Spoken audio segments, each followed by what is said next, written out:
मेरा नाम फरबीना है। मेरी उम्र 12 साल थी। मैं बहुत कम उम्र थी, जवानी की दहलीज पर कदम रख रही थी। जब मैंने अपने आप को देखा तो मेरे अंदर नाजुक हुस्न बहुत ज़्यादा था। मेरी माँ और बहन भी मुझे बातें सुनाया करती थी। छोटी सी उम्र में ही मुझे इतना बड़ा दुपट्टा दिया करती थी। मैं उस दुपट्टे को संभाल नहीं पाती थी और दुपट्टा अक्सर मुझसे इधर-उधर गिर जाता था, तो मेरी अम्मी मेरे मुंह पर थप्पड़ मारती और मुझे डांटती। मैं हैरान हो रही थी कि आखिर मुझे क्यों मार पड़ रही है, मैंने क्या किया है। मेरी और भी बहनें थीं। मैं अपनी बहनों में सबसे छोटी थी। जैसे जैसे मैं बड़ी हो रही थी, मेरे जिस्म में कुछ ज़्यादा तब्दीलियां आ रही थीं। जो बहुत ही ज़्यादा अजीब थी। मैंने बाकी लड़कियों को ऐसे नहीं देखा था। कम से कम मेरी उम्र की लड़कियां तो ऐसी नहीं लगती थीं। अब तो मेरी अम्मी ने कपड़ों के साथ दुपट्टा नहीं बल्कि चादर पहनाना शुरू कर दी थी। मैंने अम्मी से कहा कि मुझे गर्मी लगती है। अम्मी कहती कि गर्मी गई भाड़ में, इस चादर से अपने आप को लपेट कर रखना, नहीं तो किसी दिन तेरे पीछे कोई मुसीबत हमारे घर में आ जाएगी। एक रात मेरी सारी बहनें बाजार जाने का प्रोग्राम बना रही थी। मैंने कहा मैं भी चलूंगी। उन्होंने कहा नहीं, इस वक्त बाजारों में बहुत रश होता है, इधर उधर के सारे लड़के आते हैं। मैंने कहा तो क्या हुआ, रश में तो मज़ा आता है। मैंने भी अपने लिए चूड़ियाँ और चीज़ें लेनी हैं। मेरी बहन ने कहा कि तुझे लेकर जाएंगे तो शहर के सारे लड़के तेरी तरफ देखना शुरू कर देंगे और हमें शर्मिंदा नहीं होना। तू घर बैठ, हम तेरे लिए सामान ले आएंगे। मैं अपने कमरे में चली गई और फूट फूट कर रोने लगी और खुद को देखने लगी कि मेरा क्या कसूर है। अगर मैं ऐसी थी, बहुत से लोग होते हैं जिनके साथ इस तरह के मामलात होते हैं। किसी का कद छोटा होता है, किसी का कद ज़रूरत से ज़्यादा लंबा होता है, तो किसी के जिस्म में चर्बी ज़्यादा होती है और कोई बहुत पतला होता है। अगर मेरा हुस्न ज़्यादा था तो इसमें मेरा क्या कसूर था। मेरी अम्मी मुझे मेरी पसंद की कोई चीज़ भी खाने नहीं देती थी। मुझे इमली या अचार खाने का बहुत शौक था, लेकिन वो ये सारी चीज़ें मुझसे दूर रखती थी। वो कहती थी पहले ही तुमने अपना क्या हाल बना रखा है, अगर खट्टी चीज़ें खाओगी तो और भी बड़ी भैंस बन जाओगी। अपनी अम्मी के मुंह से ये लफ्ज़ सुनकर मुझे अच्छा नहीं लगता था। एक दिन मेरी कज़िन ने मुझसे बहुत ही उल्टी बात कर दी। उसने कहा जो तुम्हारा हाल हो रहा है ना, तुमसे कोई लड़का शादी नहीं करेगा। ये बात सुनकर तो मैं गुस्से से लाल पीली हो गई, उससे लड़ने के लिए खड़ी हो गई और मेरा दुपट्टा गिर गया। हम लोग एक कज़िन की शादी में थे। सब लोग मुझे देखकर हैरान हो रहे थे। लोगों ने मेरी अम्मी से सवालात करने शुरू कर दिए कि आप लोग सबसे दूर दूर रहते हैं, ज़्यादा आना जाना भी नहीं करते, और इसको तो आप कभी भी कहीं लेकर नहीं जाते। कहीं कोई ऐसा मामला तो नहीं है कि इसकी पहले शादी हुई है और आप लोगों ने किसी को बताया नहीं और ये तलाक लेकर वापस आ गई है। मेरी अम्मी ने कहा कैसी बातें कर रही हैं, मेरी बेटी की शादी नहीं हुई, ऐसा कुछ नहीं हुआ।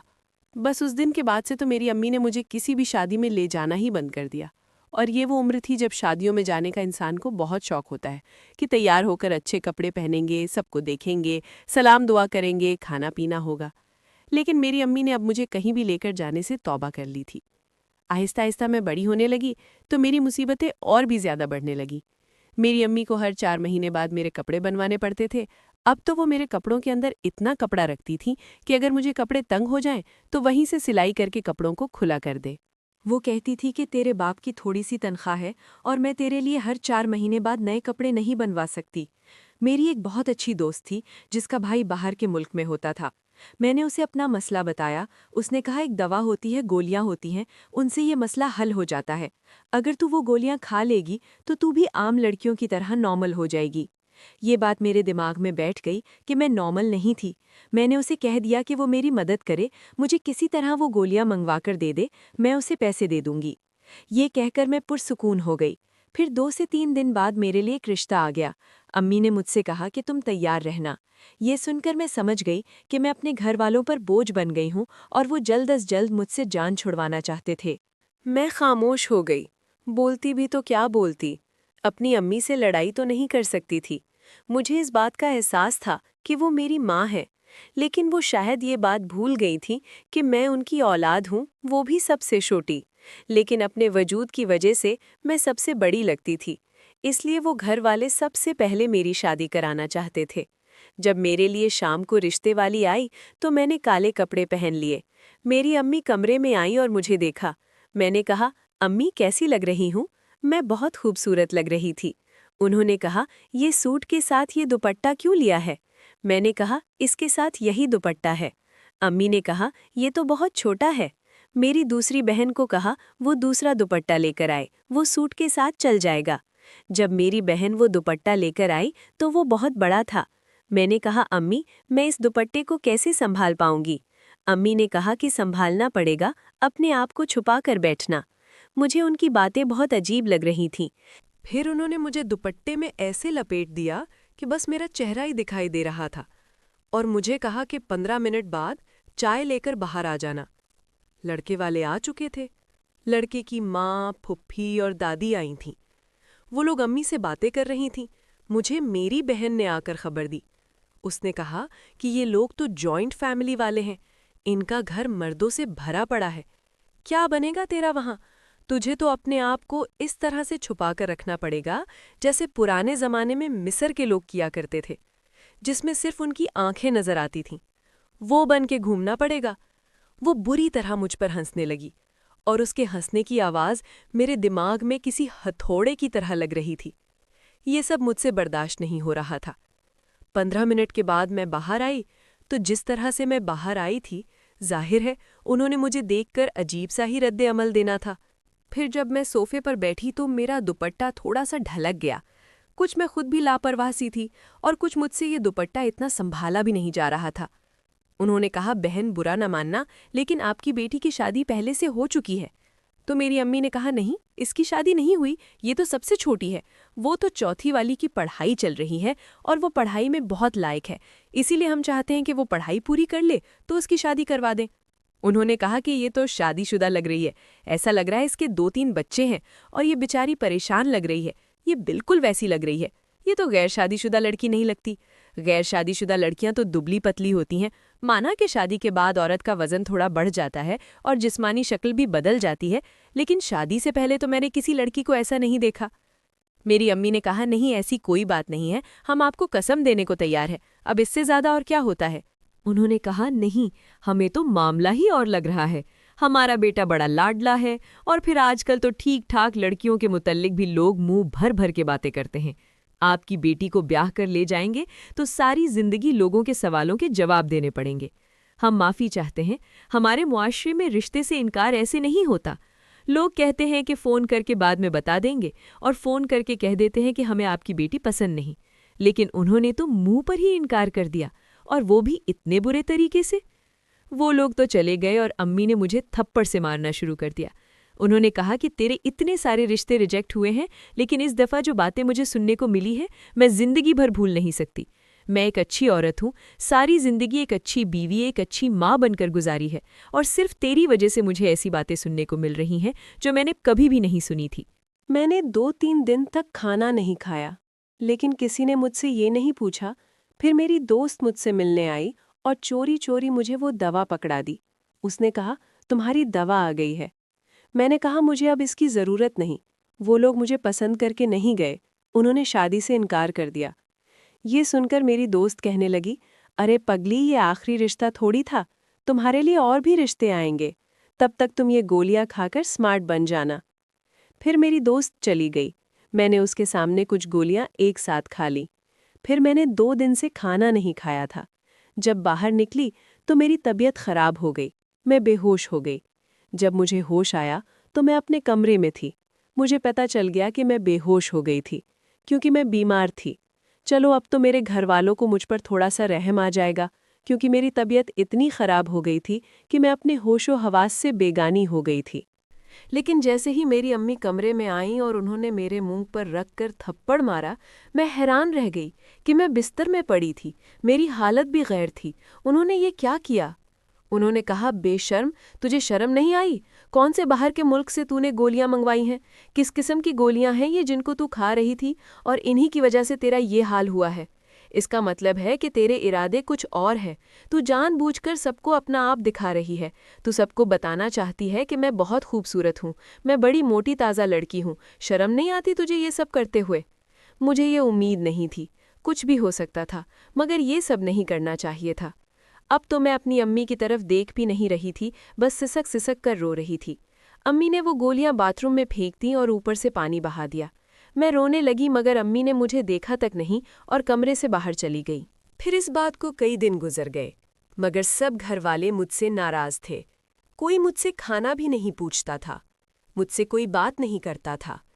ऐसे लगता था मैं नफ्सियाती मरीज़ा बन गई हूँ, पागल हो गई हूँ। फिर मेरे लिए एक रिश्ता आया। लड़के की माँ देखने के लिए आई, लेकिन लड़के की माँ की आंखें कमज़ोर थीं। उनके साथ उनकी एक भांजी भी थी। उसने उन्हें बताया कि लड़की अच्छी है, हमें पसंद है। मैं चुपचाप बैठी रही। मैंने कोई बात नहीं बोली, अपने आप को चादर में छुपा के रखा था।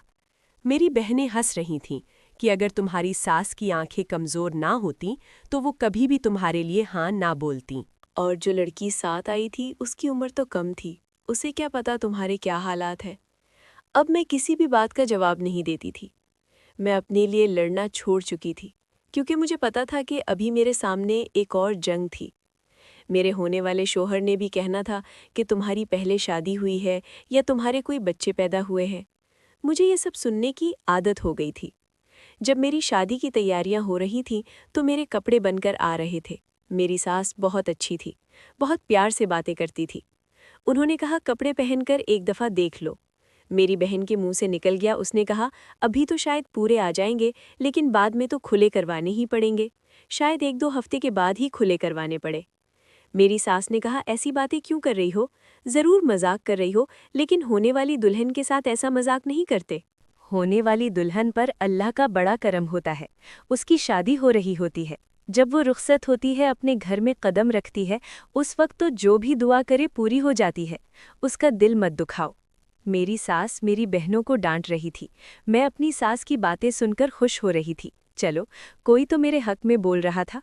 मैंने देखा तो मेरी बहन का चेहरा ऐसा हो गया जैसे किसी ने उसकी बहुत ज़्यादा बेइज्जती कर दी हो। मुझे पहली बार ऐसा लगा जैसे किसी ने मेरा साथ दिया है। लेकिन मेरी सास अगर वो मुझे किसी दिन देख लेती तो शायद वो मेरा साथ न देती। मैंने अपने शौहर की तस्वीर देखी।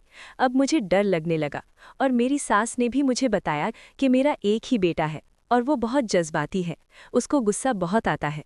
इसलिए मुझे ऐसी लड़की चाहिए जो सब्र कर सके। मैं बिल्कुल खामोश रही, एक जिंदा लाश लग रही थी। आज मेरी शादी की रात थी, मेरा शौहर आने वाला था। मुझे मालूम था वो भी मुझे देखकर बुरा भला कहेगा। मुझे उसकी बातें सुननी पड़ेंगी, सारी जिंदगी ये सब बर्दाश्त करना पड़ेगा। जैसे मेरे शौहर ने कमरे में कदम रखा, उसने अपनी शेरवानी उतारकर एक तरफ रखी। अब वो शलवार कमीज में था। उसने मेरा घूंघट उठाया और माशाअल्लाह कहा और फिर कहा, तुम तो बहुत खूबसूरत हो। मैं हैरान हुई।